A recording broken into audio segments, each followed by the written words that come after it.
आज हम आपको पढ़ाने जा रहे हैं परिसंचरण तंत्र यानी कि सर्कुलेटरी सिस्टम। ठीक है, तो सर्कुलेटरी सिस्टम क्या होता है, इसमें पदार्थों को लाने और जो ले जाने का जो कार्य करते हैं वही क्या कहलाता है, परिवहन यानी कि परिसंचरण तंत्र कहलाता है। ठीक है, तो परिसंचरण तंत्र में सबसे जो मोस्ट इंपॉर्टेंट कार्य होता है वो हम हृदय का होता है। ठीक है, तो आज हम हृदय के बारे में चर्चा करते हैं। सबसे पहले बात आती है हृदय में जो चेंबर होते हैं वो अलग अलग जीवों में अलग अलग होते हैं। ठीक है, तो जैसे बात करते हैं फिश की, तो फिश में जो होते हैं, तो फिश में जो हृदय होते हैं उसमें जो चेंबर होता है दो चेंबर होते हैं। ठीक है, एक आलिंद होता है और एक निलय होता है, इस टाइप का एक आलिंद और एक क्या होता है, निलय होता है। उसके बाद बात आती है एम्फीबिया की।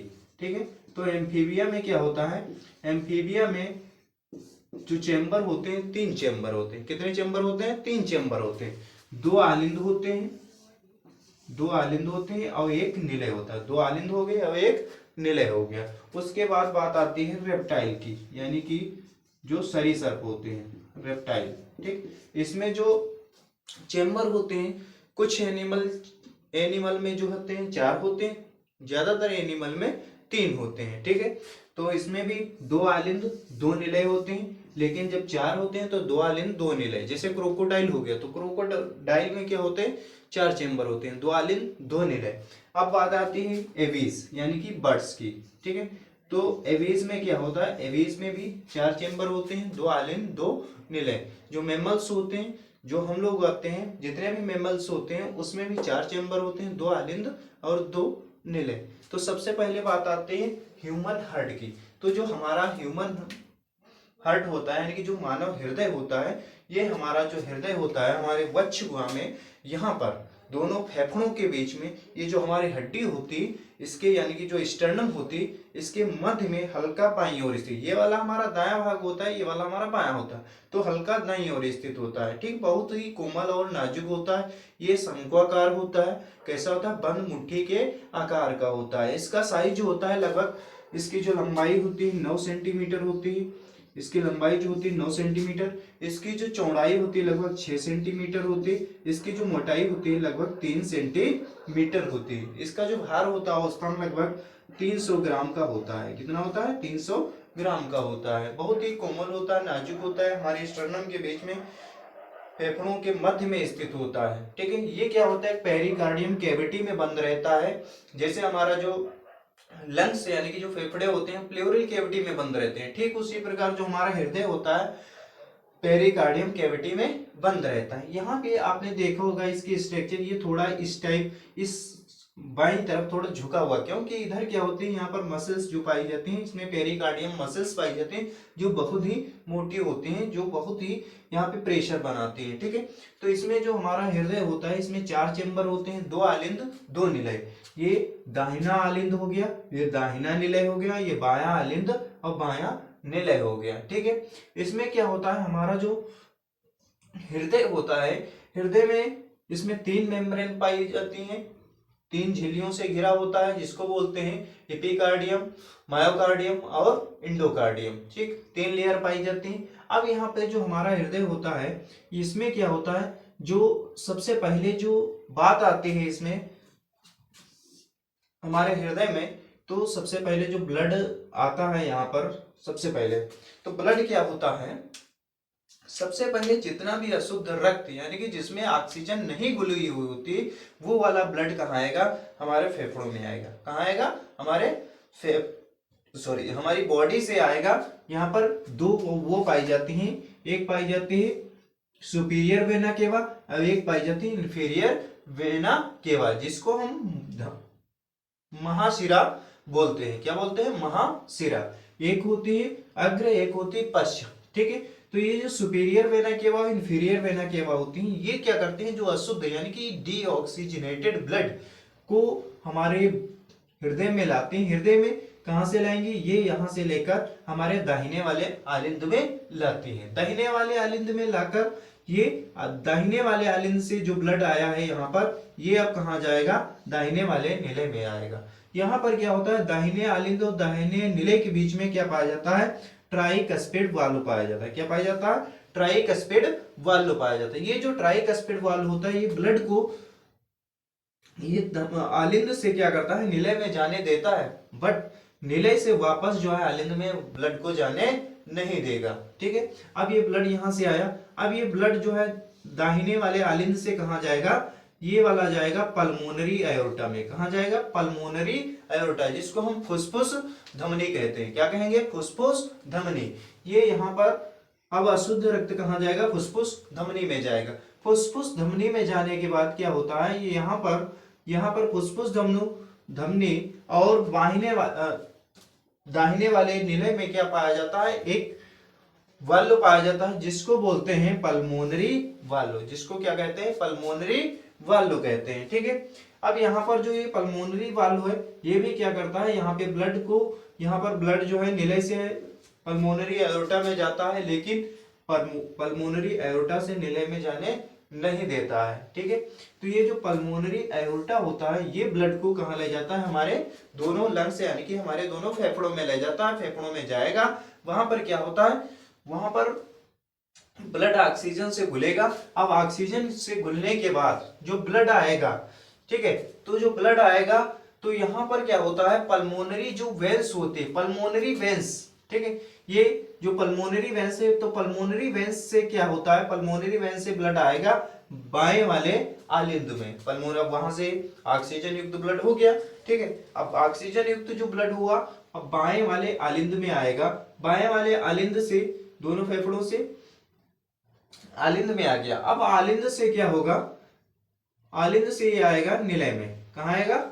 निलय में। ठीक है, आलिंद से कहाँ आएगा? निलय में। अब आलिंद और निलय के बीच में, ये आलिंद है आपका बायां वाला, ये आपका बायां वाला निलय है। ठीक, तो आलिंद से अब आया निलय में, तो आलिंद से जहां निलय में आया, तो यहाँ पर ये वाल्व पाया जाता है, इसको बोलते हैं बाइकस्पिड वाल्व। क्या बोलते हैं? Bicuspid valve. ये बाइकस्पिड वाल्व क्या करता है, जो बायां वाला आलिंद है, यहाँ से ब्लड कहाँ आएगा? दाहिने वाले निलय में आता है, लेकिन दाहिने वाले निलय से ब्लड वापस वहां बाएं वाले आलिंद में जाने नहीं देता। अब यहाँ पर ब्लड आने के बाद जो दाहिना वाला निलय है, ये क्या करेगा, ब्लड को धमनी यानी कि एओर्टा में, महाधमनी जो होती है वहां पर भेजेगा।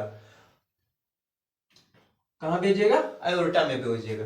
तो एओर्टा और बाएं वाले निलय के बीच में भी एक वाल्व पाया जाता है, जिसको बोलते हैं एओर्टिक वाल्व। Aortic valve. अब ये ब्लड कहाँ गया? एओर्टा में गया। एओर्टा में ब्लड को ये जाने देता है, ये देखो, ये ब्लड को जाने देता है, लेकिन वापस नहीं। ये ऐसे होता है। क्या होता है? ऐसे, यानी कि जैसे ब्लड गया तो ये ऐसे, जहां ऊपर से आना शुरू हुआ बस ऐसे ही बंद हो जाएगा। ठीक है, तो इसी प्रकार अब यहां से एओर्टा में कहा जाएगा? हमारी पूरी बॉडी में जाएगा। बॉडी से फिर क्या होगा, फिर बॉडी से जब उसमें से ऑक्सीजन यूज हो जाएगी, उसके बाद जब डीऑक्सीजनेटेड ब्लड बचेगा, तो हमारी जो सिराएं होंगी, फिर वहां सिरा लेकर कहाँ आएगी? फेफड़े में। यही प्रक्रम क्या होता है, चलता है। यानी समझ लो फिर एक बार, यानी कि जो हमारा दाहिना फेफड़ा, यानी हमारी बॉडी से कहाँ आया ब्लड? हमारे दाहिने वाले आलिंद में है। अब दाहिने वाले आलिंद से कहाँ जाएगा? दाहिने वाले निलय में गया। दाहिने वाले निलय से फिर पंप किया ब्लड, हृदय पंप किया कस के, तो जब पंप करता है कस के, तो कस के पंप करने के बाद वो कहाँ जाएगा? तो पंप करने के बाद जाएगा पल्मोनरी एओर्टा में। पल्मोनरी एओर्टा में गया, तो पल्मोनरी एओर्टा से कहाँ गया? दोनों फेफड़ों में। अब दोनों फेफड़ों में गया तो वहां से ऑक्सीजन ब्लड में घुली। अब ऑक्सीजन घुलने के बाद वो फिर कहाँ जाएगा? जो हमारी पल्मोनरी वेन है, पल्मोनरी वेन में आएगा। पल्मोनरी वेन क्या करेगी? जो दाहिना वाला आलिंद है, बायां वाला आलिंद है, बाएं वाले आलिंद में लाएगी ब्लड को। अब बायां वाले आलिंद से कहां जाएगा? बाएं वाले निलय में जाएगा। बाएं वाले निलय से फिर कहां जाएगा? आयोर्टा यानी कि धमनी में जाएगा, और धमनी से कहां जाएगा? पूरी बॉडी में जाएगा। ठीक है, तो ऐसे ही फिर सबसे पहले हमारा जो अशुद्ध रक्त होता है, उसको क्या करते हैं, जो सुपीरियर वेना केवा और इंफेरियर वेना केवा, ठीक, ये क्या करते हैं? हमारे दाहिने वाले आलिंद में लाती हैं। दाहिने वाले आलिंद से कहां लाएंगी? बाएं वाले दाहिने वाले निलय में लाएंगी। अब दाहिने आलिंद और दाहिने निलय में भी क्या पाया जाता है? ट्राइकस्पिड वाल्व पाया जाता है। अब जो ये ट्राइकस्पिड वाल्व पाया जाता है, ये दाहिने निलय से ब्लड को ऊपर जाने नहीं देता है। कहां? दाहिने वाले आलिंद में। ब्लड को दाहिने वाले आलिंद में जाने नहीं देगा। दाहिने आलिंद से ब्लड को आने देगा पर जाने नहीं देगा। अब दाहिना वाला जो निलय है, निलय से कहां जाएगा हमारा ब्लड? दाहिने वाले निलय से हमारा जो ब्लड होगा वो जाएगा पल्मोनरी एओर्टा में। कहा जाएगा? पल्मोनरी एओर्टा में। पल्मोनरी एओर्टा और जो हमारा दाहिना वाला निलय है इसके बीच में जो वाल्व पाया जाता है पल्मोनरी वाल्व पाया जाता है। अब ये जो पल्मोनरी वाल्व क्या करता है, जो हमारा पल्मोनरी एओर्टा था वहां से ब्लड नीचे यानी कि निलय में आने नहीं देगा पर जाने देता। अब ये पल्मोनरी जो एओर्टा होगा हमारा कहाँ ले जाएगा? हमारे दोनों फेफड़ों में ले जाएगा। दोनों फेफड़ों में जाएंगे, वहां ब्लड गया, ऑक्सीजन से मिला, ऑक्सीजन लेकर अब ब्लड से जो शिराएं होंगी वो कहाँ आएंगी? हमारे फेफड़े में आएंगी। कहाँ आएंगी? सॉरी, फेफड़ों से कहाँ आएंगी? जो शिराएं होंगी यानी कि फुस्फुस पल्मोनरी वेन होंगी वो आएंगे बाएं वाले आलिंद में। कहाँ आएंगी? बाएं वाले आलिंद में। अब बाएं वाले आलिंद से कहाँ गया? बाएं वाले निलय में। अब बाएं वाले आलिंद और बाएं वाले निलय के बीच में क्या पाया जाता है? बाइकस्पिड वाल्व पाया जाता है। बाइकस्पिड वाल्व क्या करता है? ये जो है ब्लड को वापस बाएं आलिंद में नहीं जाने देगा लेकिन बाएं आलिंद से निलय में जाने देता है। ठीक है, उसके बाद जो बाएं वाले निलय में ब्लड आया, अब ये ब्लड जो है शुद्ध ब्लड है यानी कि ऑक्सीजन इसमें घुली हुई है। अब ये यहां से कहां जाएगा? एओर्टा में जाएगा, महाधमनी में जाएगा। तो महाधमनी और बाएं वाले निलय के बीच में क्या होता है? एओर्टिक वाल्व पाया जाता है। ये ब्लड को धमनी में जाने देता है पर धमनी से वापस यहाँ पर आने नहीं देता है। ठीक है, तो आप समझ गए होंगे कि ब्लड हमारा कैसे आता और जाता है, यही सिस्टम चलता रहता है। हमारा जो ब्लड बीपी होता है 120, कितना होता है? 120 mmHg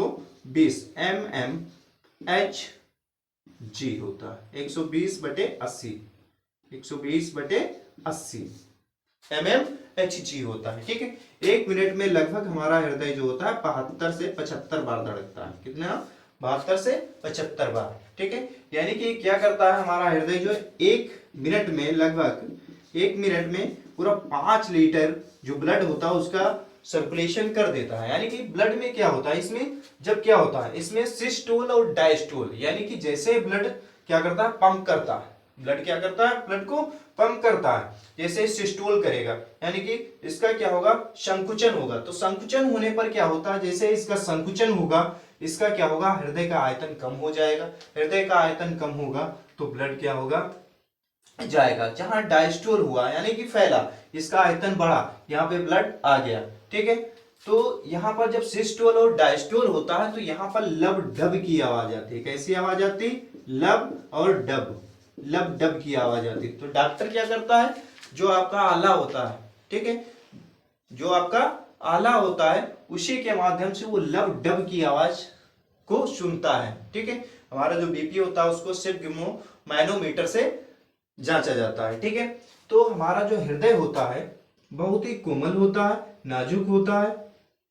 ये वाला ये,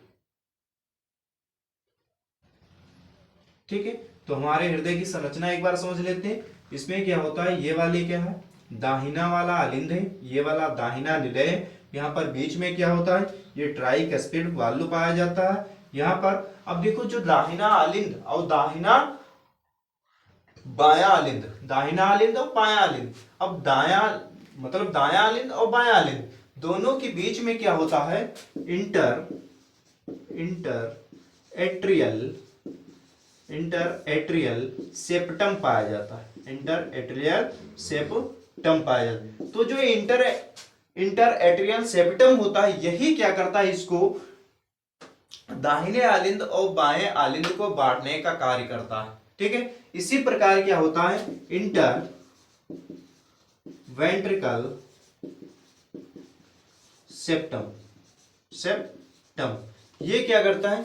बाएं निलय और बाएं आलिंद को बांटने का कार्य करता है। बाएं आलिंद और बाएं निलय को बांटने का कार्य करता है। ठीक है, इसके बाद हम जो है आपको नेक्स्ट वीडियो में मिलते हैं जिसमें हम आपको ब्लड वेसल्स यानी कि पढ़ाएंगे। क्या पढ़ाएंगे? Blood vessels. ठीक है, तो आशा करते हैं कि आपको हमारा ये वीडियो बहुत ही पसंद आया होगा।